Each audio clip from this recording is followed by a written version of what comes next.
नमस्कार दोस्तों।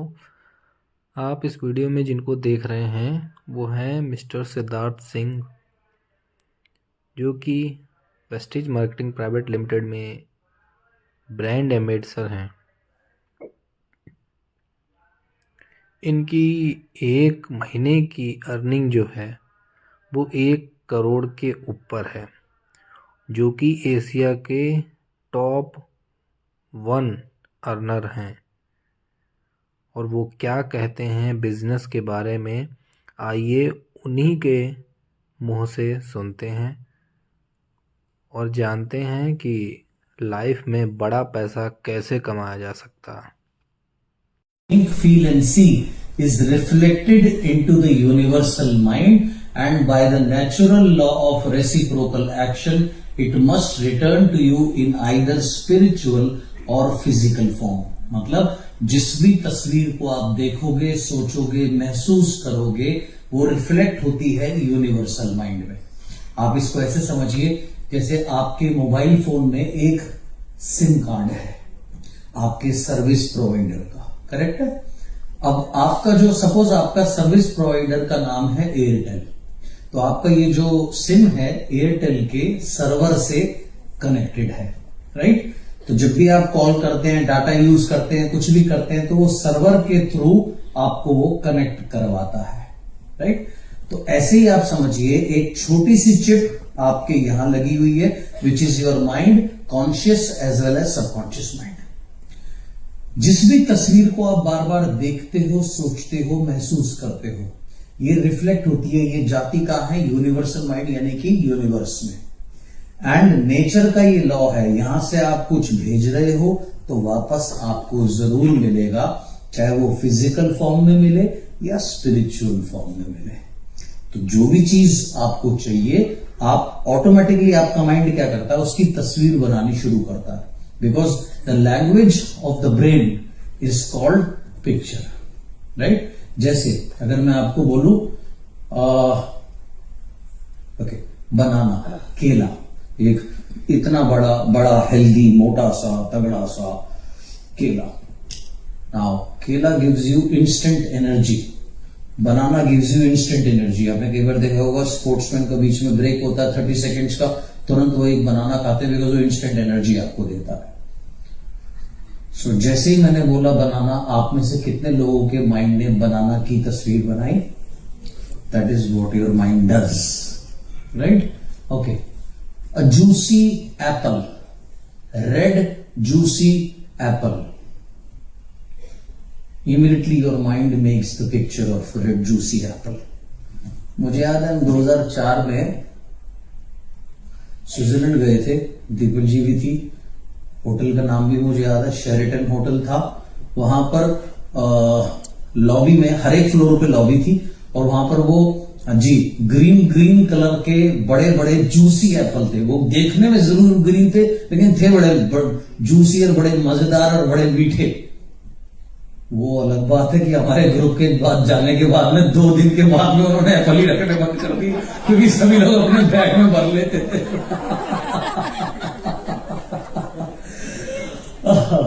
जी, सो इम्यूनिटली हमारे ब्रेन की एक आदत है कि वो लगातार तस्वीर बनाता रहता है। तो ऑलवेज थिंक अबाउट सक्सेस, सोते जागते उठते बैठते, जस्ट कीप ऑन विजुअलाइजिंग और keep on thinking about your dream paycheque. अभी ये प्रोग्राम शुरू करने से पहले, मतलब पहला सेशन शुरू करने से पहले, मैंने मेरे बहुत खास दोस्त को फोन किया जो मेरे डाउनलाइन भी है, लेकिन मैं उसको डाउनलाइन नहीं मानता, मेरे 2 बहुत खास दोस्त है।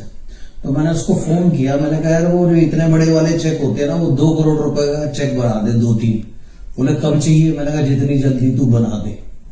अब मैं उसको अपने सारे घर में सारे कमरों में लगाऊंगा, सारे कमरों में ठोक दूंगा, ताकि जहां भी मैं जाऊं मुझे वो दिखे, जहां भी मैं जाऊं मुझे वो दिखे, जहां भी मैं जाऊं वो मुझे दिखे। मुझे पता है मुझे सिर्फ ये करना है, फिर वो ऑटोमेटिकली यूनिवर्स रास्ता बनाएगा। तो आपको भी यही काम करना है, सिंपल। कभी भी अगर आपसे मैं पूछूं, okay let's give it a try, ma'am बीच में, हाँ माला, हाँ यस आप, What is your targeted paycheck? मेरा टारगेट है कि मैं प्रेस्टीज में जुड़े और अच्छा सा काम करूं और अच्छी अचीवमेंट करूं, अच्छी अच्छा सा मेरा प्रोग्रेस करूं। Okay. Now this is where the problem lies. अब यहां सबसे बड़ी प्रॉब्लम ये है, माइंड को कोई भी स्पेसिफिक इंस्ट्रक्शन नहीं है। मैम आप कहां से आए हैं? दहीसर से। अच्छा मैम, जब आप अपने घर से चले, क्या आपको मालूम था कि आपको लता मंगेशकर ऑडिटोरियम में आना है, या आपको ये मालूम था एक अच्छे से ऑडिटोरियम में जाना है? क्या मालूम था? अच्छे ऑडिटोरियम अच्छा, लता मंगेशकर नहीं मालूम था? वो मालूम था, वो मालूम था ना, तो फिर दोनों में से एक बताइए ना मैम। लता मंगेशकर ही। स्पेसिफिक क्लियर था ना आपको यहां पहुंचना है? आपको आज पता था क्लियर क्या पहुंचना है, लेकिन आपको मैंने बोला वेस्टीज में पेचेक के बारे में पूछ रहा हूं, करूं अच्छा काम करूं। अच्छे काम की क्या डेफिनेशन है? अच्छे काम की डेफिनेशन जितने यहां लोग बैठे हैं सबके हिसाब से अलग अलग है। आप समझ रहे हैं? आपको अपने ब्रेन को स्पेसिफिक इंस्ट्रक्शन देनी पड़ेगी कि ये, फॉर एग्जाम्पल, आपका पहला ब्रेक थ्रू हो सकता है 30,000 रुपीज टू बिगिन विथ, 20 भी हो सकता है, 40 भी हो सकता है। मैं सिर्फ एक एग्जाम्पल दे रहा हूं। 30,000 रुपए। अब क्या है, अब आपको आइडिया है कि मुझे इसको शूट करना है, इसको अचीव करना है। स्पेसिफिक है। 30 का मतलब 30 है, इसके लिए भी 30 है, इनके लिए भी 30 है, इनके लिए भी 30 है। अच्छे का मतलब इसके लिए अलग है, इसके लिए अलग है, इसके लिए अलग है, इसके लिए अलग है। अच्छे की कोई डेफिनेशन है ही नहीं। समझ आई बात? तो you should be very clear. जब आप 30 पे पहुंचो तब आप उसको फिर 50 कर दो, 50 पे पहुंच के 1 कर दो।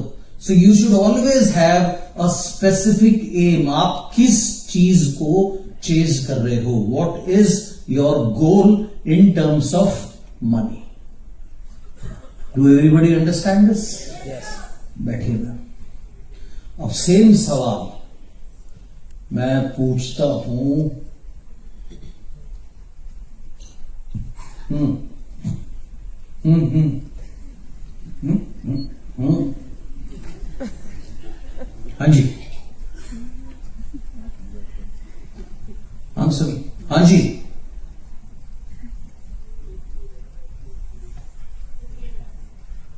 15 लाख। अभी आपका पेचेक कितना है? So you should never aim for 15 lakh to begin with. You should go for bit by bit. ठीक? आप you're a vestige? No, not a vestige. Huh? You're with your dad. What do you do basically?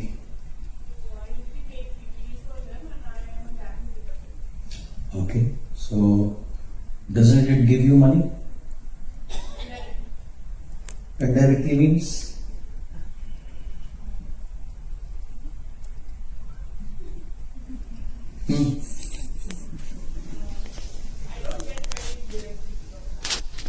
अरे तो पैसे कहां से आते हैं देवी? हैं? अच्छा, पापा देता है। अच्छा अच्छा। हैं? अच्छा अच्छा अच्छा।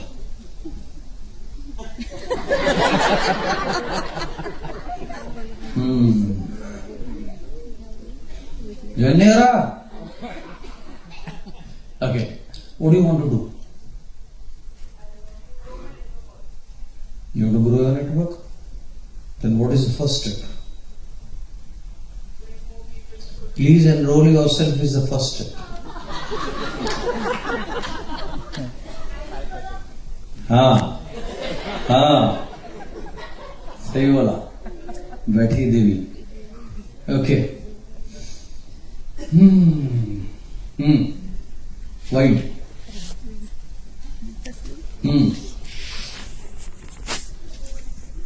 पेचेक।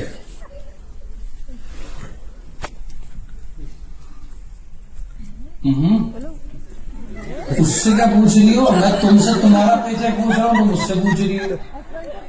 हैं? हस्बैंड से क्या लेना देना? और कमाल है यार, कब तक उसको लूटोगी बेचारे।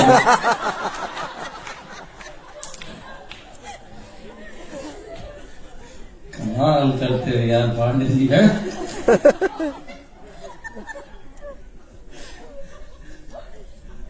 आईडी है ना, है तो पेचेक के बारे में नहीं सोचती हो?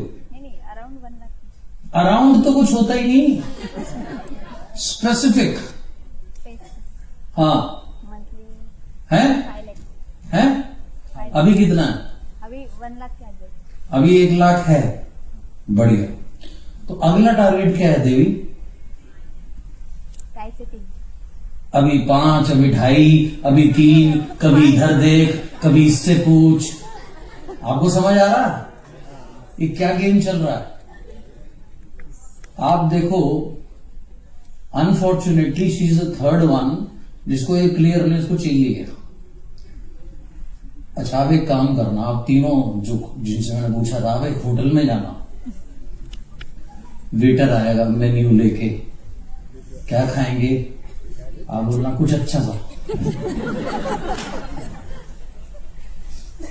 तो वो क्या लाएगा? वो कहेगा जी अच्छा तो सभी है, आप बताइए क्या लेंगे आप बोलोगे वो उसके आसपास। बोला आसपास क्या होता है ये बताना। अंदर से बोलेगा अबे बताती क्यों नहीं, क्या चाहिए, क्यों मेरा दिमाग चाट रही है। If you don't have a very clear thing, you will never get it. Why? जब आपको खुद नहीं पता आपको क्या चाहिए, तो आपको दूसरा आदमी कैसे दे सकता है, यूनिवर्स कैसे दे सकता है? अंडरस्टैंड? बैठिए। हाँ जी महाराज जी, अब आप खड़े हो जाओ, अब आप बताओ।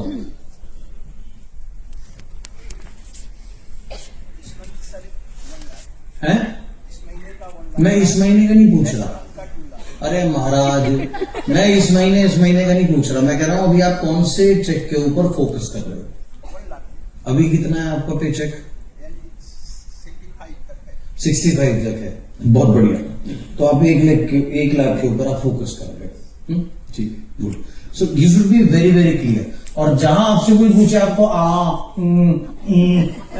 करना पड़ गया, तो मतलब आप क्लियर नहीं हो, वो तफाक से बाहर निकलना चाहिए। कुछ लोग कहेंगे जी मुझे, उनसे पूछो चेक के बारे में, चेक कितना सोच रहे हो? जी मुझे इज्जत चाहिए। अच्छा ठीक है, ले भैया इन्हें 5 किलो इज्जत दे दे, जरा तोल के चेक मेरे को दे दे इसका। ये ऐसी बातें मत बोला करो भाई, ये आपको बैकफुट पे लेके जाती है लाइफ में। समझ आया? गुड। चलिए स्लाइड आ गई है, अब हम थोड़ा सा स्लाइड से कुछ सीख लेते हैं। अरे ये कहां से शुरू हो गई? चलो, select what would you like to have, do और टू बी। चुनिए आपको क्या चाहिए, आपको क्या प्राप्त करना है।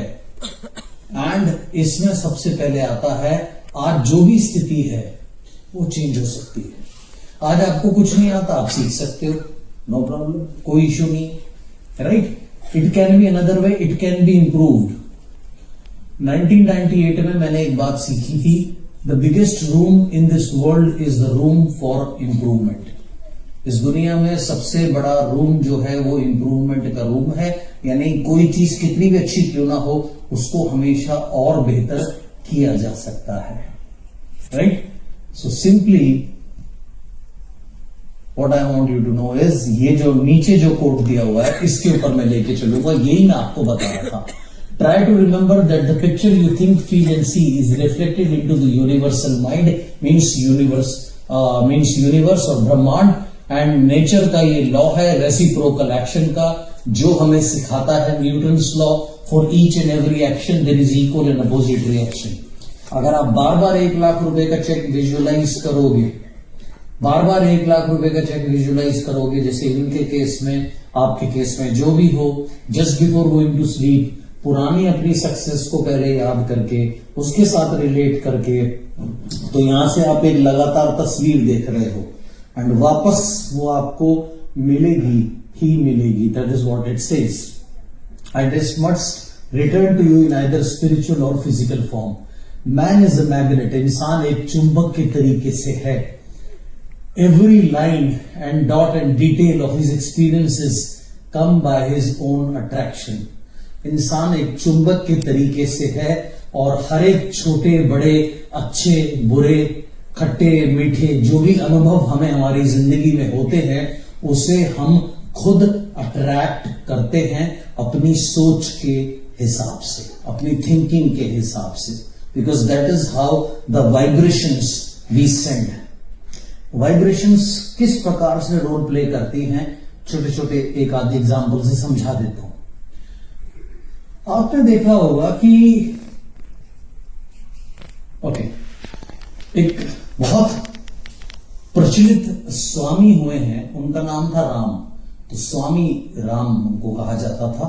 बहुत सारे आपको उनके कुछ वीडियोस मिलेंगे, यूट्यूब पे भी हैं और किताबें भी हैं, उनके ऊपर ऑटोबायोग्राफी भी लिखी है.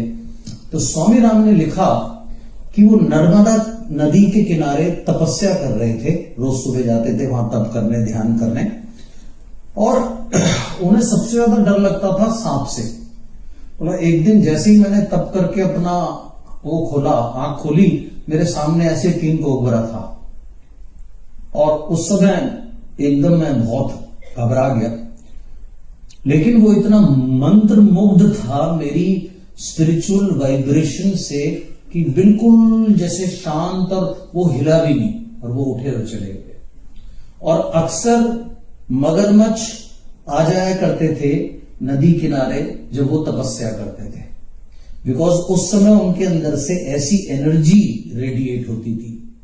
आप देखेंगे कभी जो लोग पेट लवर्स होते हैं, पेट उनके साथ बड़ा फ्रेंडली महसूस करते हैं. और जो लोग पक्षी वगैरह को दाना डालते हैं वो ऐसे हाथ पे भी रख देते हैं, उनके हाथ पे भी बैठ जाएंगे, यहां भी बैठ जाएंगे, खा भी लेंगे. उनको उससे डर नहीं लगता क्योंकि उनसे एक अलग तरीके की वाइब्रेशंस महसूस होती है. राइट. एंड इसके विपरीत जो लोग इनको लाइक नहीं करते, उनसे हेट्रेड की वो वाइब्रेशंस महसूस करते हैं, वो ऐसे लोगों के पास जाते नहीं. और अगर कभी मजबूरी में जाना पड़ जाए तो वो अपने आप को सेव करने के लिए, सपोज अगर डॉग है तो वो उसको गुर्राने लगेगा. वो अपने को सेव कर रहा है बिकॉज वो कंफर्टेबल नहीं है उसकी प्रेजेंस के अंदर में. So this is how vibes work. Vibes इस तरीके से काम करती हैं. जब आप कॉन्स्टेंटली सक्सेस के बारे में सोचते हो, पॉजिटिव सोचते हो, whatever you want to become, you just think about it, उसी ऑरा में, उसी जोन में रहते हो, तो आप वैसी ही वाइब्स भेजनी शुरू करते हो. You start attracting good people. जैसे one thing I am very very proud of, मैं एक्सेप्शंस की बात नहीं करूंगा, लेकिन ज्यादातर लोग हमारी टीम में ईमानदार हैं, सच्चे हैं, मेहनती हैं और सीखने की लगन रखते हैं. Right. This is all over India, which I am very proud of. And दूसरी टीमों को अगर मैं देखता हूं तो मुझे ऐसा लगता है धूर्त धूर्त सब एक जगह इकट्ठे हो रखे हैं, जैसे कौरव और पांडवों की सेना बटी पड़ी है. तो ये बात बिल्कुल फैक्ट है कि जो जैसा होता है वो वैसी ही संगत में कंफर्टेबल फील करता है. आप देखिए, जब एक क्लास में बच्चा जाता है, कोचिंग क्लास हो सकती है, रेगुलर स्कूल क्लास हो सकती है, तो बैक बेंचर वालों के साथ अपने आप दोस्ती जुड़ा लेगा. पढ़ने वालों के साथ अपने आप सेटल हो जाएगा, बिकॉज उनका मैचअप रहता है. So same thing. तो जो भी चीज हमें एक्सपीरियंस होती है हम उसे अट्रैक्ट करते हैं अपनी लाइफ में.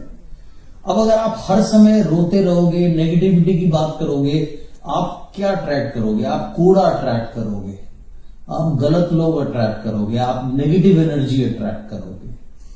Everything in this world is energy. Energy या नेगेटिव होती है या पॉजिटिव होती है. सो पॉजिटिव एनर्जी में अगर आप रहते हो तो आप पॉजिटिव एनर्जी की चीजों को, लोगों को अट्रैक्ट करते हो. नेगेटिव एनर्जी में जब हम रहते हैं, हम नेगेटिव हादसों को और नेगेटिव एनर्जी वाले लोगों को अपने लाइफ में अट्रैक्ट करते हैं. It is very simple. जैसे मैंने कहा select what would you like to have, do और टू बी।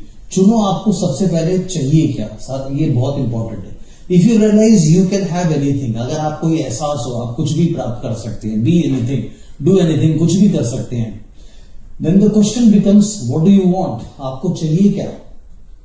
इसमें मोस्ट इंपॉर्टेंट चीज क्या है, the trick is in turning every one of your complaint around to something you do want. आपने अपनी कंप्लेंट को चेंज कर उसको चेंज करना है या फोकस करना है, आपको चाहिए क्या। Start focusing on where you want to go, आप फोकस करो जहां आपको जाना है, not on where you were, ना कि जहां आप पास्ट में थे या जहां आप अभी हैं, उस पर फोकस नहीं करना।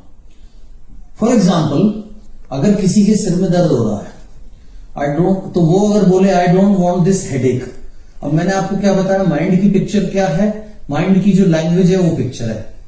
अब जब आप बोलते हो मुझे ये हेडेक नहीं चाहिए, तो घूम फिर करके तस्वीर या हाईलाइट कौन सा वर्ड हो रहा है, हेडेक। तो you are highlighting headache and your mind is creating a picture of headache. तो आप अनजाने में अट्रैक्ट कर रहे हो उसको। उसकी जगह the correct statement is I want a clear head. अब इस स्टेटमेंट में आप देखो I want a clear head, इसमें आप इसमें क्या चीज हाईलाइट हो रही है, I want a clear head. So this is what actually you want, you should be very clear, आपको चाहिए क्या। हो सकता है आप कहो जी दोनों बात तो एक ही है, जी हाँ, अगर आप शब्दों में देखोगे तो बात और है, लेकिन माइंड की लैंग्वेज में गेम बदल जाता है। I don't want a back एक, अगर किसी को बैक एक है तो ऑब्वियसली बोलता है मुझे बैक एक परेशान कर रहा है। आप ये देखोगे जो भी इन चीजों से सफर कर रहे होते हैं ना, वो इसी चीज की बात करते रहते हैं बार बार बार बार बार बार बार बार। जो भी कोई आता है, अच्छा, वो सबको बड़े मन से किस्सा सुनाते हैं, मैं ऐसे गिर गया, मेरे ये हो गया, मेरे वो हो गया, और बड़ा स्वाद लेके डूब करके इमोशंस की चाशनी में भरकर उसको परोसते हैं और उसको एनर्जी देते हैं। अभी थोड़ा टाइम पहले मैं किसी की शादी में था, तो वहां मुझे किसी ने कहा मेरी पैट टूट गई थी, मेरे को तो पता भी नहीं था, मैं तो पूछ भी नहीं रहा था, आप मुझे क्यों बता रहे हो। और मुझे बताने का मतलब है आप अपने आप को बता रहे हो, और आप जितनी बार अपने आप को बताओगे आप उतनी बार उस पेन को कुरेद रहे हो, अपनी तकलीफ बढ़ा रहे हो। So I don't want this backache becomes I want a strong back, I want a strong back. आप देखो इसमें ऑटोमेटिक फोकस कहां जा रहा है, एनर्जी कहां जा रही है। सो एनर्जी सबको भगवान बराबर देता है, डिपेंड करता है कौन कहां डालता है। जहां डालोगे अलग अलग जगह डालने के अलग अलग परिणाम है, सिंपल सी चीज है। I don't want these bills. Normal middle class आदमी बिल से इतना डरता है जितना वो भूत से भी नहीं डरता। जबकि सच्चाई ये है बिल डरने की चीज होती नहीं, क्योंकि समस्या कभी भी बिल की नहीं होती, समस्या फंड की होती है। अगर आपके पास बहुत सारा फंड हो, आपको क्या प्रॉब्लम है बिल से, कोई प्रॉब्लम नहीं है। 2011 में मुझे याद आया हमारा एक ही साल था जिसमें 3 ट्रिप गए थे, तो एक थाईलैंड का एक्स्ट्रा ट्रिप जो गया था, उसमें लोग जैसे ही बैंकॉक पहुंचे, तब क्या था, ये रोमिंग अभी बहुत सस्ती हो गई है, हफ्ते भर की 8-10 दिन की आपको 2-2,5-3 हजार रुपए में मिल जाती है, और कॉलिंग भी उसमें अच्छी खासी रहती है, मतलब बची जाती है, यूज नहीं होती। और अभी करते भी लोग कम है। शुरू में शौक भी बड़ा होता था, अरे मैं यहां पहुंच गया हूं, मैं यहां से बोल रहा हूं। भाई चिल्ला के क्यों बोल रहा है, आराम से, फोन में आवाज उतनी ही जाएगी। और उस समय रोमिंग बहुत कम लोगों के पास हुआ करती थी, इंटरनेशनल रोमिंग, और होती भी महंगी थी। तो लोग जनरली जाकर वहां का सिम कार्ड खरीदते थे, तब अपने घर पर कॉल वॉल करते थे। तो टाइम मिला नहीं, वहां से वो भूकट चले गए, तो किसी का भी फोन नहीं चल रहा था, फिर शिपविप पे चले गए, पता नहीं क्या, मतलब जो भी, किसी ने अपने घर फोन नहीं किया। रोमिंग में सिर्फ मेरा फोन चल रहा था, तो मेरे बहुत से डाउन लाइनों के घर वालों के फोन मेरे फोन पर आए, मैंने उनकी बात कराई। तो उस महीने मेरे मोबाइल फोन का बिल था, 2011 की बात है, 27,500 या 28,000 रुपए। ठीक है, मैंने देखा, मुझे क्या फर्क पड़ना, मैंने पैसे दिए, खत्म हो गई बात। तो समस्या कभी बिल की नहीं है। 90% लोग क्रेडिट कार्ड का बिल दे करके ऐसे उनका दिल धक करता है जैसे पता नहीं क्या सांप देख लिया हो। तो it is all about money, it's all about funds. तो I don't want these bills is a negative statement. इसकी जगह करेक्ट स्टेटमेंट है, I want more than enough money for everything I desire. मेरे पास पर्याप्त से भी ज्यादा धन हो अपनी हर एक इच्छा पूर्ति करने के लिए. अब इसमें ऑटोमेटिकली एनर्जी जो जा रही है वो पर्याप्त से ज्यादा धन पर जा रही है. Right. I don't want to struggle in my business becomes I want business to come to me easily and effortlessly. मैं चाहता हूं बिजनेस आए मेरे पास सहज तरीके से. इसका सबसे बड़ा जीवंत और जीता जाता एग्जाम्पल है हमारे ही एक great leader VMCA member Suvaiya Shetty ji. उन्होंने इस बिजनेस को मेरे साथ ज्वाइन किया 2010-11 में किया. और मैं उसको शुरू में उसका माइंडसेट था, यार देख शुरू में तो मैं तैयार हूं यार, स्ट्रगल तो करना पड़ेगा. वो हर लाइन पे बोलता था स्ट्रगल तो करना पड़ेगा यार, स्ट्रगल तो करना पड़ेगा यार. और मैं उसको बोलता था यार तू यार ये लाइन मत बोला कर यार. बोला नहीं यार मुझे पता है यार बिजनेस देख बनाने में स्ट्रगल लगती है यार, स्ट्रगल तो करना पड़ेगा. मैं उसे समझा के थक गया. 1 साल वाकई उसने बड़ा स्ट्रगल किया फाइनेंशियली हर तरीके से. और उसके लिए वो स्ट्रगल और भी ज्यादा इसलिए थी क्योंकि वो एक अच्छी वाइस प्रेसिडेंट की नौकरी छोड़ के आया था, 2.5-3 लाख रुपए की नौकरी छोड़ के आया था. और क्योंकि वो जिस पोस्ट पे था उसका सारा पैसा कंपनी देती थी, ठहरता वो कंपनी के पैसे से था, टैक्सी कंपनी के पैसे पे जाता था. अब वो सारी चीजें बंद हो गई, पैसे भी आने बंद हो गए, खुद स्ट्रगल कर ही रहा है क्योंकि उसकी सोच क्या थी, स्ट्रगल तो करना पड़ेगा. 1 साल बीत गया, 2 साल भी स्ट्रगल तो करना पड़ेगा. अब यार मैंने कहा इसको कैसे मैं समझाऊं. 3रा साल भी चल रहा था. उसके पैर के ऊपर में वो किसी को फॉलो कर रहा था, एक ग्रुप को, पुणे के कोई ग्रुप था किसी कंपनी का. और बेंगलोर में उसके इस पैर के ऊपर में ऑटो चढ़ गया पंजे के ऊपर. तो उसका फ्रैक्चर हो गया और प्लास्टर लग गया यहां तक. अब उस बीच में उस ग्रुप से बात हुई होगी, उन्होंने उसको मिलने का टाइम दे दिया. वो बेचारा छड़ी लेके फ्रैक्चर में ऐसे ऐसे करके बड़ी मुश्किल से पता नहीं कैसे बेंगलोर से पुणे आया. दिल्ली से मेयर वाली साहब गए, 2 दिन 3 दिन उस ग्रुप को हमने पूरा समझाया. ठीक 4 दिन बाद उस ग्रुप ने ज्वाइन कर लिया, उसके साथ नहीं किसी और के साथ में. हाँ जी. तो वो कह रहा यार मेरी किस्मत बड़ी खराब है. मैंने कहा साले तू जिम्मेदार है इसका. कह रहा मैं कैसे. मैंने कहा और बोल, स्ट्रगल करना पड़ेगा और बोल. कह रहा भाई आज के बाद नहीं बोलूंगा. उसने बोलना बंद करा, उसकी स्ट्रगल बंद हुई. तो ये हम खुद हमारे जो वर्ड्स होते हैं वो बहुत इफेक्टिव होते हैं. हमें पता भी नहीं होता हम जाने अनजाने कब गलत वर्ड्स का चुनाव करके अपनी कामयाबी को रोक देते हैं. कई बार अभी थोड़े दिन पीछे कोई चीज है, मैं अपने बेटे को बोल रहा था. मैंने कहा बेटा बी एट यूज कम से कम मतलब जब भी हो कम से कम 2 दिन बना ले. ट्यूसडे सैटरडे मंदिर जाया कर, हाथ जोड़ा कर, एक बार हनुमान चालीसा कर लिया कर. ऐसे करके उसको मैं बोलता रहता हूं. मुझे पता है बोलूंगा तो कभी ना कभी तो असर होगा. तो उसकी मां बोली मान जा, नहीं तो तेरे को वक्त सिखाएगा थपेड़े मार के. अरे मैंने कहा भाई देवी ये बोलना जरूरी है, थपेड़े खाएगा जब सीखेगा, क्यों ऐसी वाइब्रेशन भेजती है.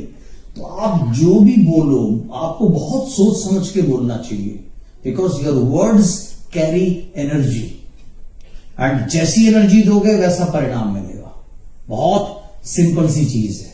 So I don't want to struggle in my business becomes I want business to come to me easily and effortlessly. Simple सी चीज है.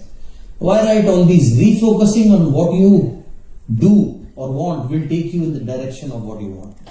जब आप बार बार रीफोकस कर रहे हो, जब आप सही शब्दों का चुनाव कर रहे हो, आप बार बार रीफोकस कर रहे हो उस चीज के ऊपर जो आपको चाहिए, तो ये ऑटोमेटिकली आपको उस दिशा में ले जाना शुरू कर देता है.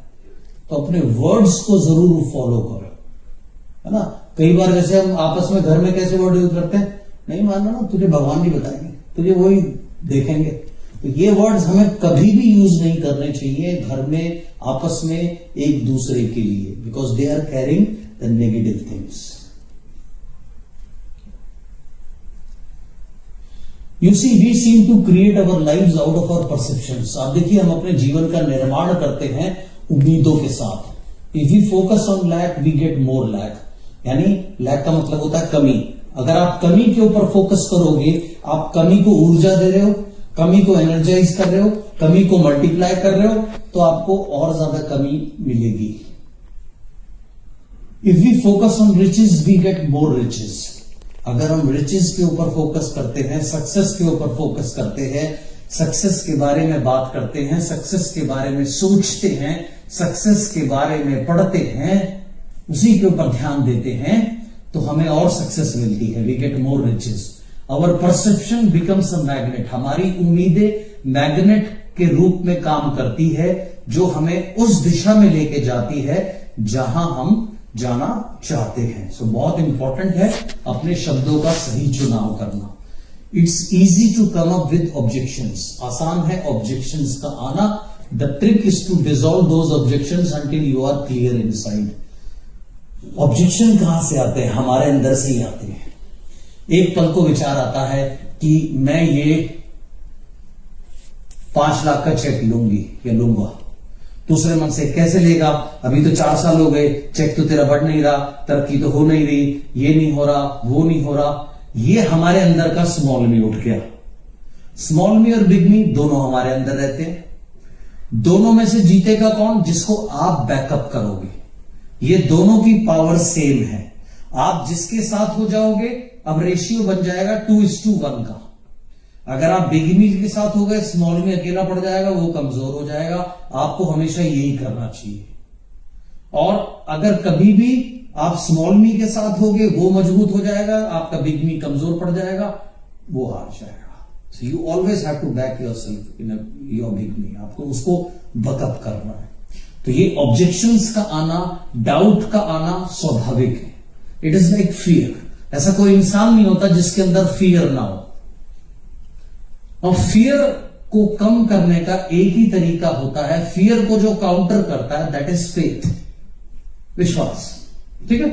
जैसे आप ऐसे समझो, आपको किसी चीज से डर लगता है, तो जब डर लगता है या आप उसमें जाते हैं, या जब दुख आता है, तो हम भगवान की शरण में जाते हैं, जिस भी रूप में हम भगवान को मानते हैं। अब हम उसका नाम लेते हैं। नाम लेने से हमारा फेथ बढ़ता है। फेथ बढ़ता है तो फियर ऑटोमेटिक कम होता है।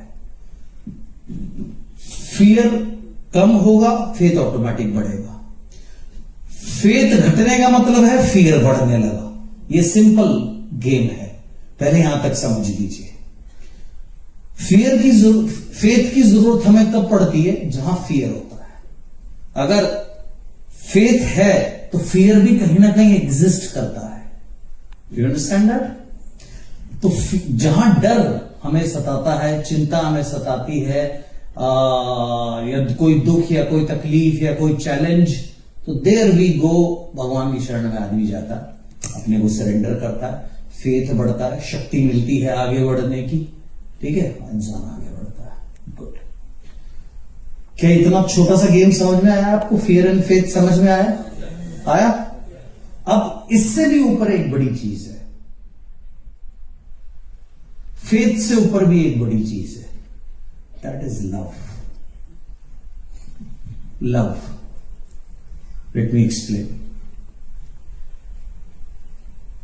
जब हम कोई भी चीज प्रभु को अर्पित करते हैं, चढ़ाते हैं, भोग के रूप में, प्रसाद के रूप में उनके समक्ष रखते हैं,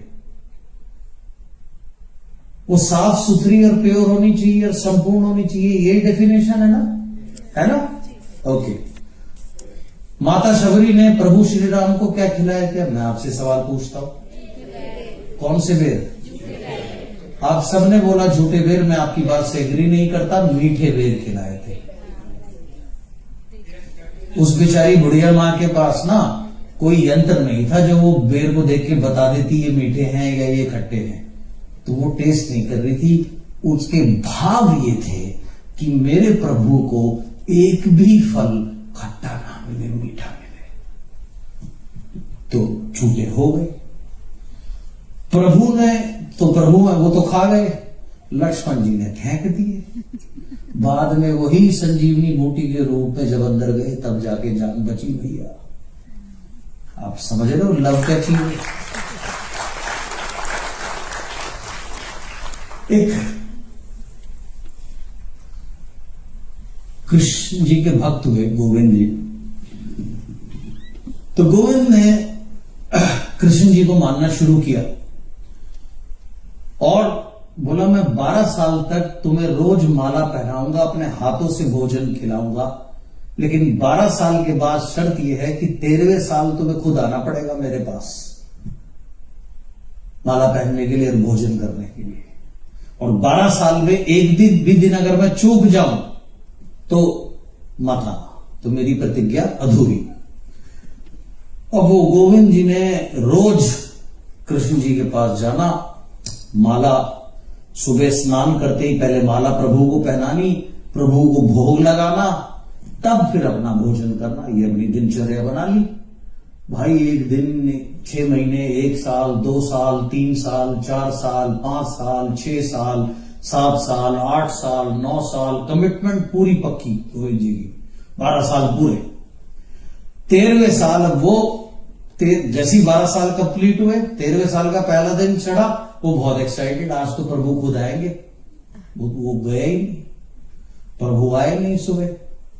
वो इंतजार करता रहा, नए ताजे बड़ी अच्छे अच्छे पकवान बनाए, सब बनाया, ताजी माला रखी, बोले आज तो प्रभु क्या मेरे कॉन्ट्रैक्ट के हिसाब से प्रभु आएंगे, प्रभु आए नहीं। सुबह से दोपहर हो गई।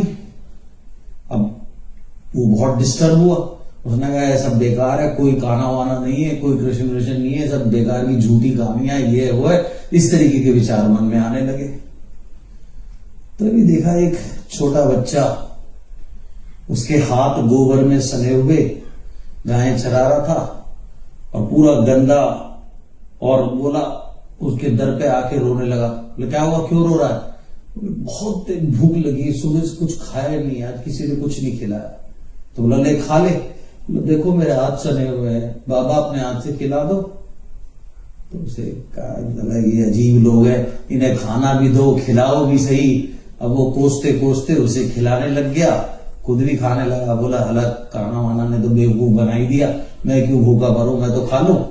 दोपहर हो गई थी, शाम होने वाली थी। एक उसे खिलाए टुकड़ा, एक खुद खाए, एक उसे खिलाए, एक खुद खाए। ठीक है।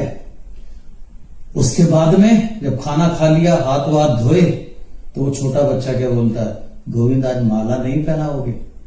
बोला भोजन तो करा दिया, और सुबह से इतने भक्तों ने भोग लगाया, किसी का मैंने खाना नहीं खाया है।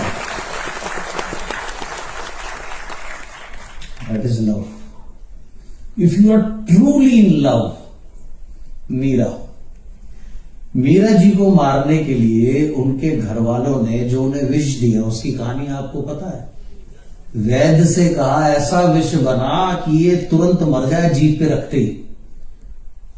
अब वैद्य ने सोचा ये वैसे दूंगा तो पता नहीं पिएगी नहीं पिएगी, कृष्ण के नाम पे तो इसे कुछ भी पिला दो। तो बोला ये कृष्ण के चरणों का अमृत है, चरणामृत है, इसे पी जा।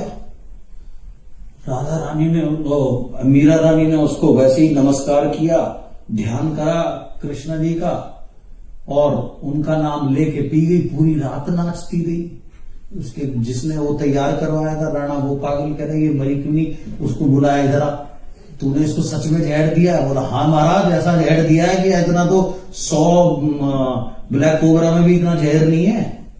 बोला तू झूठ बोल रहा है, लेकर आ कहां जहर बनाया। जरा सा वो बचा हुआ था, कटोरी में लगा हुआ था। बोला इसको चाट के दिखा, जैसी चाटा वो मर गया। ठीक, कहानी यहां खत्म नहीं होती।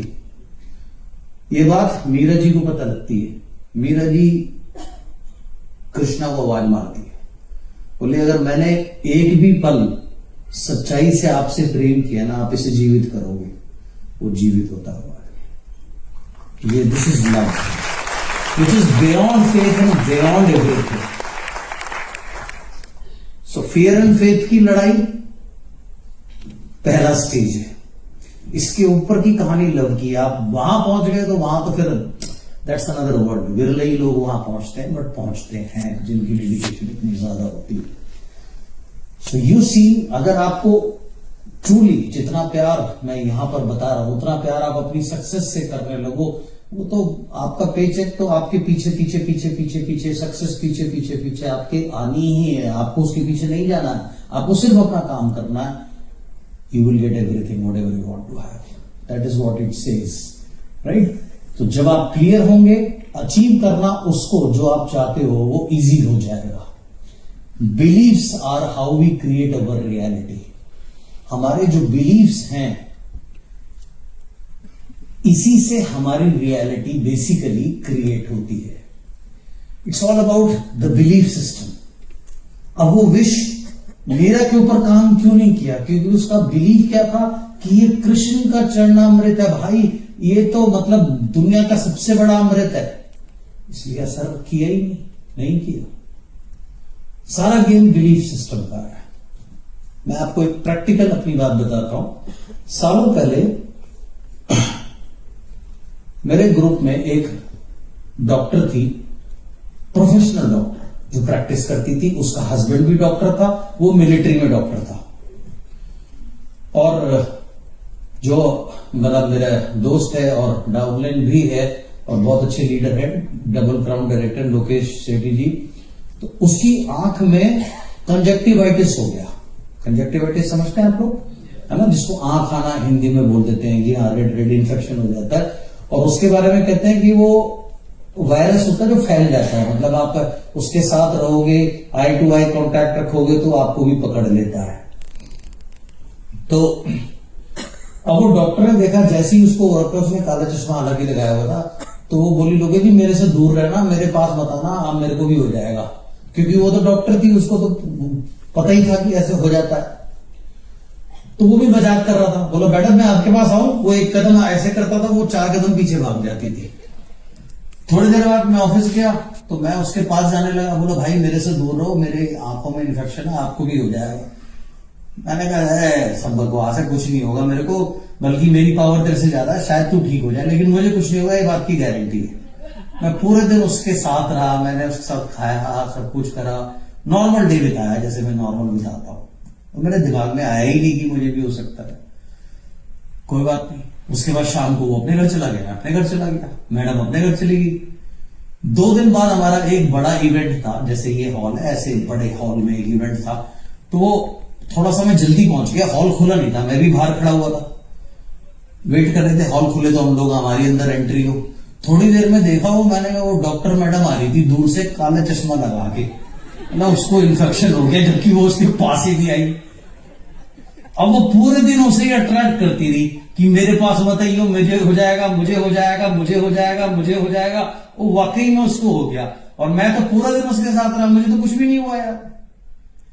सो जैसा आपका बिलीफ सिस्टम होता है, आपकी बॉडी वैसे रिएक्ट करती है. कुछ लोग नेगेटिविटी के इतने महान वो होते हैं, कुछ लोगों ने ऐसी ऐसी धारणाएं बना रखी होती हैं. अगस्त आ गया ना, हर साल मैं अगस्त में बीमार पड़ जाता हूं, हर साल इस मौसम में मुझे ये हो जाता है, ठंडा पानी पीने से गला खराब हो जाता है, बच्चे को बार बार सिखाते रहेंगे. ऐसा कुछ नहीं होता, ट्रस्ट मी. जब मैं 2nd क्लास में था, मेरे पेरेंट्स ने मेरे को मसूरी पढ़ने भेज दिया. हिल स्टेशन है वहां, तो टैप में भी ठंडा पानी आता है. अब तो फिर भी कंस्ट्रक्शन वगैरह हो गई. हमारे टाइम में तो मैंने कभी वहां पंखा भी नहीं देखा था, पंखा होता ही नहीं था. अब तो पंखे उनके एसी बेसी भी लग गए हैं और बात अलग है, कंस्ट्रक्शन इतनी हो गई है, तब नहीं थी. तो हर समय नल, मतलब आप ही देखो, हर समय में ठंडा पानी मिलता था. हमारी छुट्टियां होती थी नवंबर टू फरवरी, तब हम यहां आते थे, तब टैप का पानी दिल्ली में वैसे ही ठंडा आता था. तो 12 महीने में ठंडा पानी पीता था, आदत भी ऐसी पड़ गई. अब आइस का मैं इतना सेवन करता हूं, मैं पानी इतना ठंडा पीता हूं. कल भी मैं शाम को जब डिनर कर रहा था सी प्रिंसेस होटल में, तो उसने पूछा सर वाटर, मैंने कहा भाई चिल्ड पानी दे मेरे को. तो उसने कहा सर इतना ही ठंडा है. फिर उसने आइस क्यूब डाली, आइस क्यूब वाला पानी पिया मैंने. तो मैं हर 12 महीने में आइस क्यूब का पानी पीता हूं, मेरा गला कभी खराब नहीं होता. इसका मेरा तो काम ही बोलने का काम है. तो ये सारा आपका बिलीफ सिस्टम है. और आप नॉर्मल लोगों को देखो, कहीं पे भी वो बच्चा अगर कोल्ड ड्रिंक पिला हुआ, ये मत पी गला खराब हो जाएगा, ये मत कर ये हो जाएगा, वो मत कर वो हो जाएगा. ये हम खुद से प्रोग्रामिंग करने लगते हैं.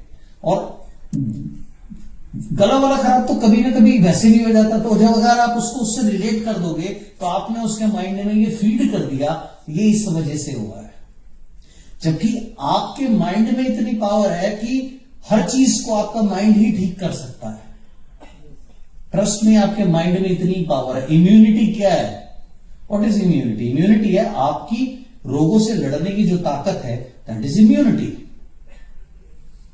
तो गॉड हैज अपने आप, अब आप देखो जुकाम के बारे में कैसे कहा जाता है, भाई सर्दी जुकाम छींक छाक ये वो, दवाई लोगे तो 7 दिन में ठीक हो जाओगे, नहीं लोगे तो 1 हफ्ते में हो जाओगे, क्या फर्क पड़ता है? लोगों को आदत है हर चीज में दवाई लेने की, है ना? एंड ऐसे ही लोगों की वजह से इन लोगों का व्यापार, डॉक्टर लोगों का व्यापार, मेडिकल कंपनियों का व्यापार बड़ा चलता है। ये होता है, इससे कुछ भी नहीं है। सो आपकी immunity is all controlled by your belief system. क्या? Look at your life, what you have are the direct results of your beliefs. अपने जीवन को आप देखो, जो भी चीज आपके पास है ये डायरेक्टली आपके बिलीफ सिस्टम का परिणाम है। How do you change the belief? आप अपना बिलीफ कैसे चेंज कर सकते हो? अच्छा, बिलीफ से पहले एक चीज होती है कि कोई भी पहले आता है एक विचार, you may call it opinion. कोई भी ओपिनियन को अगर आप पक्का कर दो, ओपिनियन को आप क्वेश्चन कर सकते हो, एक राय है। जैसे फॉर एग्जाम्पल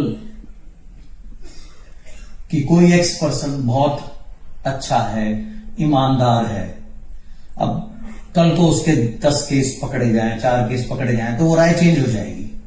तो वो होती है एक ओपिनियन जिस पर आप क्वेश्चन कर सकते हो।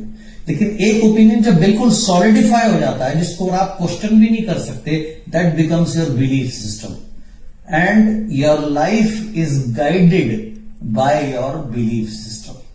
जैसे फास्टिंग को ही आप देख लो, जिस दिन आपका उपवास होता है आपको भूख ही लगती, क्योंकि आपका बिलीव इतना होता है अपने फास्ट के ऊपर में, your believe works for you basically, that's how it is. So look at your life, आपके पास जो भी है डायरेक्ट परिणाम आपके बिलीफ सिस्टम का है। How do you change the belief? आप अपने बिलीफ, अच्छा बिलीफ भी 2 प्रकार के होते हैं, एक एम्पावरिंग बिलीफ, एक डिसएम्पावरिंग बिलीफ। एम्पावरिंग बिलीफ क्या है? जो आपको एम्पावर करता है। जैसे अगर आपका बिलीफ सिस्टम है कि मैं फॉर एग्जाम्पल मैं कुछ भी कर सकता हूं या नथिंग कैन स्टॉप मी, तो ये आपको एम्पावर कर रहा है। उस बिलीफ सिस्टम को रखिए, बिकॉज वो आपकी सेवा कर रहा है, आपको हेल्प कर रहा है आगे बढ़ने में। इफ अगर आपका बहुत ज्यादा बिलीफ है अपने गॉड के ऊपर, उसको रखिए, बिकॉज वो आपको आगे बढ़ने में सहायक है, उसको रखिए। लेकिन कुछ बिलीफ सिस्टम हमें कमजोर करते हैं, जिसे मैं कहता हूं डिसएम्पावरिंग बिलीफ्स। जैसे कई लोग क्या सोचते हैं, यार इतने साल हो गए अब तक नहीं हुआ तो अब आगे कैसे होगा? ये कौन सा लॉ है जो आपको सिखाता है कि 10 साल में अगर कोई काम नहीं हुआ तो 11वें साल में नहीं हो सकता? ऐसा कोई लॉ नहीं है। कई लोग जो कई कंपनियां कर चुके होते हैं फिर यहां आते हैं, वो क्या सोचते हैं कि यार मैं तो इतनी सारी कंपनी कर चुका, वहां भी फेल हो चुका, ये शायद सिस्टम मेरे लिए नहीं है। ये कौन सा लॉ है जो आपको सिखाता है कि आप इतनी कंपनी में अगर आप सक्सेसफुल हुए तो यहां भी नहीं होंगे? क्या ऐसा कोई लॉ है? नहीं। दुनिया में 2 ही लॉ है। पहला, जो आया है वो जाएगा, whosoever is born will die, first law. Second law, earth is around. बाकी सब आपकी क्रिएट करी हुई बकवास है या किसी और की क्रिएट करी हुई बकवास है जो आपने एक्सेप्ट कर ली है। जो आपको सर्व कर रही है उसे रखिए, जो सर्व नहीं कर रही उसे जाने दीजिए। आप कभी भी उसको छोड़ सकते हैं, कोई भी बिलीफ आपसे चिपका हुआ नहीं है। It's very simple. आप देखिए, आप अपना कभी कभी हेयर स्टाइल आप अपना चेंज करते हो कभी कभी? जिनके बाल हैं उनकी बात जी। जैसे लेडीज लोग कभी जूड़ा बना सकती हैं, कभी बांध सकती हैं, कभी खुले रख सकती हैं, कभी कर्ल करा सकती हैं, कभी स्ट्रेट करा सकती हैं, बहुत ऑप्शंस हैं। थोड़े से ऑप्शंस हमारे पास भी है। अभी फिलहाल जैसे मैंने यहां से रखे हो तो मैं ऐसे भी कर सकता हूं, बीच में से भी रख सकता हूं, सारे पीछे भी रखता हूं, डिपेंड्स। तो मेरी मर्जी, मैं जैसे मर्जी हेयर स्टाइल रखूं। सेम वे बिलीफ सिस्टम है, मैं मेरी मर्जी, मुझे जो भी बिलीफ सिस्टम रखना है मेरी मर्जी से रखना है, जो मुझे सर्व कर रहा है। जो मुझे सर्व नहीं कर रहा, जो मुझे लिमिट कर रहा है, मैं उसे छोड़ूंगा। 90% लोग जो बिलीव करते हैं उन्हें खुद नहीं पता होता वो इसे फॉलो क्यों कर रहे हैं। जैसे एक बार मैं उड़ीसा में था, हमारे वीएमसीएम और डीयूसीबी जतिन के साथ में था, तो मैं वो और उसका एक डाउनलाइन था। ट्रेनिंग हमने खत्म करी, भुवनेश्वर एयरपोर्ट उसने मुझे छोड़ना था, रास्ते में लंच के लिए रुके, तो उसकी डाउनलाइन बोला सर मेरे लिए बिना प्याज का खाना बोल देना। तो मैंने उससे वैसे ही पूछ लिया, मैंने कहा तू प्याज नहीं खाता? बोला नहीं। मैंने कहा क्यों? कह रहा सर मैं कभी खाया नहीं। मैंने कहा मैंने तेरे से ही पूछा तूने कभी खाया नहीं खाया? अब खाना आने में 15 मिनट था, तो मुझे तो टाइम पास करना था 15 मिनट। अब मुझे उसकी बातों में स्वाद आने लग गया। मैंने कहा चलो 15 मिनट इसको ही खींचता हूं। तो मैंने पूछा, मैंने तू प्याज क्यों नहीं खाता? कह रहा सर कभी खाया नहीं। मैंने कहा मैंने थोड़ी तेरे से पूछा तूने कभी खाया नहीं खाया, तू खाता क्यों नहीं?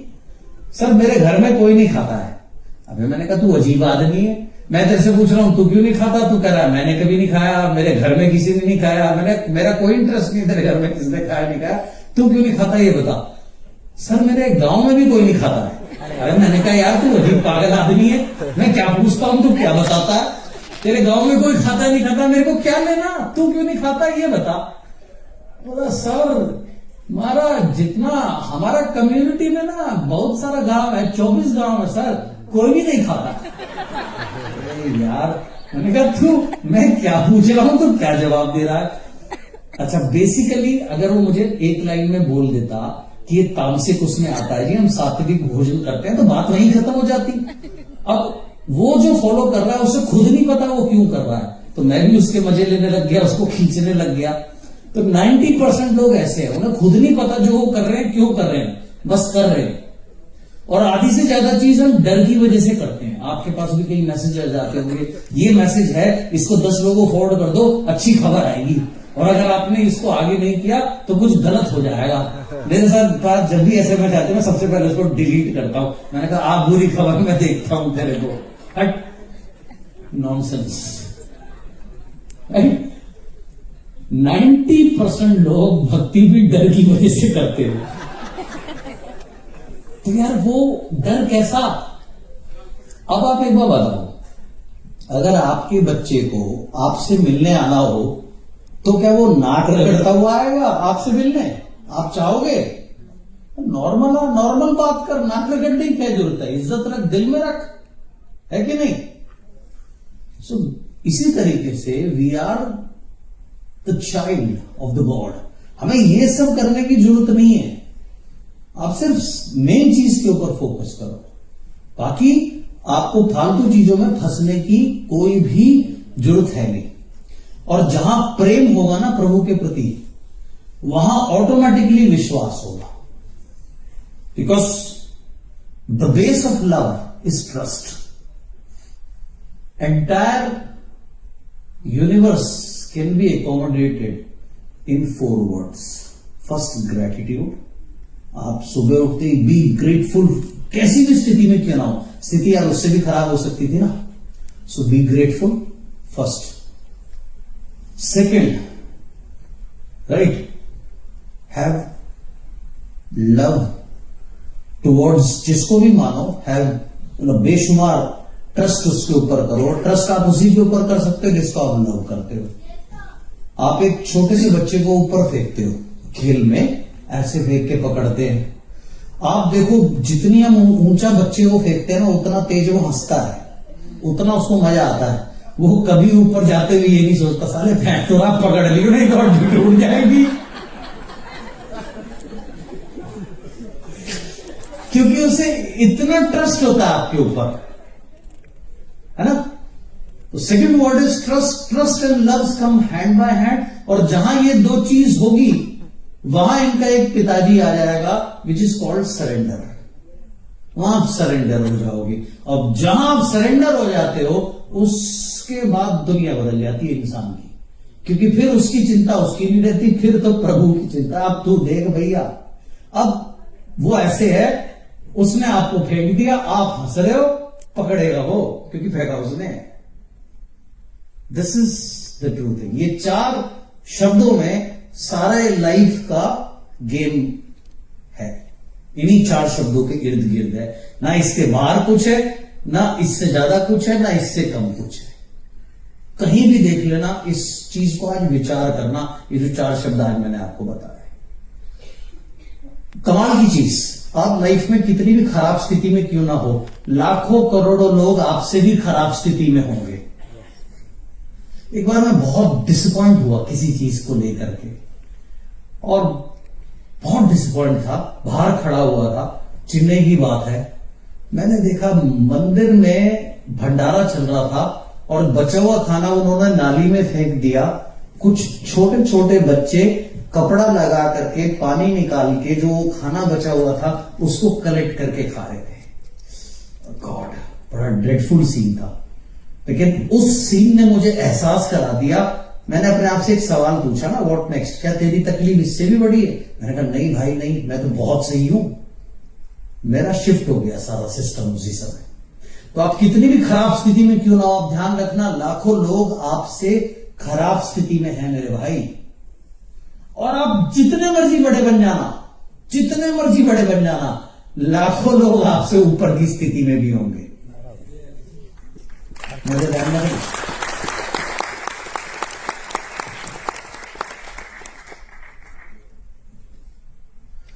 सो इन 4 शब्दों के ऊपर ध्यान देना आज और विचार करना, ठीक है। ये 4 शब्द कौन से हैं? Gratitude, trust, love, surrender. और अपने हिसाब से जो भी आपको समझ में आए, 1-1.5 पेज का ना राइट अप, जो दिमाग में आए लिखते जाना। समय मेरे पास कम बचा है, 7 बजे का मुझे टाइम दिया गया था, राइट। 7 बजे तक की कॉल हमारे पास है। लास्ट एक बात, एक टेक्निक आपको और सिखाऊंगा। जब भी कभी नेगेटिव विचार आए किसी भी चीज के प्रति, सिचुएशन के प्रति, अपने हालात के प्रति, कोई भी चीज खराब लगे, एक सिंपल मेथड बताऊंगा, उसको कागज पे लिखना, बिना पढ़े जला देना। तो जलाने का अर्थ ये होता है स्पिरिचुअल वर्ल्ड में कि ये चीज अब आपकी दुनिया से चली गई, रिलीज कर दिया। पढ़ना नहीं है। जो भी विचार आए, गंद शंदपन, जो भी अपने मन में अपने प्रति, अपनी लैक ऑफ सक्सेस के प्रति, किसी और के प्रति भी खराब विचार आए, उसे भी लिखो और burn it out, so that it goes away from your life. उसको और एनर्जी नहीं देनी, नहीं तो आप वहीं फंसे रहोगे। और अगर आप उसी एनर्जी में फंसे रहोगे तो आप स्टक हो जाओगे। ये ऐसे जैसे आप एक भूल भुलैया में आप अटक गए, आप अटक जाओगे तो वो एनर्जी आपको परेशान करेगी और किसी को परेशान नहीं करेगी, नुकसान आपका है। आप किसी के प्रति भी अगर आप खराब भावना रखोगे, वो तंग आपको करेगी, उसको नहीं करेगी। तो right it down, simply burn. तो जैसे हम सफाई करते हैं ना अपने घर की, ये हम अपनी अंदरूनी सफाई करने का ये one of the best technique है जो मैंने आपको बताई। Right it down, burn, leave it. फिर कभी आए फिर ये काम कर दो। करना क्या है? लिखना है, लिख के बर्न ही तो करना है, दैट्स इट। एंड उस समय बस उसको जाते समय please go away, please go away ऐसे बोल दीजिए आप कि जाइए जाइए जाइए, राइट। आई रिलीज्ड, उसको रिलीज कर दीजिए। सो कभी और जब और समय मिलेगा तो और ज्यादा सीखेंगे। एंड फिलहाल समय पूरा होता है, तो मैं यहीं पर विराम दूंगा। दीपक जी आ पाएंगे? किशोर जी आएंगे। आओ किशोर कुमार जी। Thank you.